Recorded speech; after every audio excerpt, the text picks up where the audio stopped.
के बारे में। तो सबसे पहले बात करते हैं मैकडॉनल्ड्स के बारे में। दोस्तों, मैकडॉनल्ड्स हर 5 सेकंड्स में पूरी दुनिया में 375 मशहूर बर्गर फरोख्त करता है। सिर्फ अमेरिका में 10,056 पाउंड खाना फेंक दिया जाता है।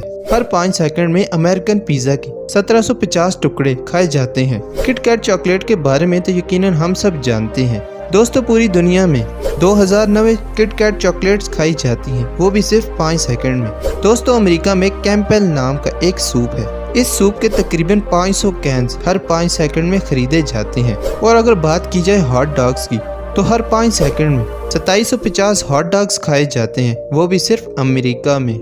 न्यूटेला चॉकलेट पसंद है ना? हर 5 सेकंड में न्यूटेला चॉकलेट के 2 जार फरोख्त होते हैं। कोका कोला तो हम में से काफी सारे लोग काफी मिकदार में इस्तेमाल करते हैं। और आपको बताता चलूं कि हर 5 सेकंड्स में कोका कोला की 7,35,000 मसनूआत पूरी दुनिया में इस्तेमाल की जाती हैं।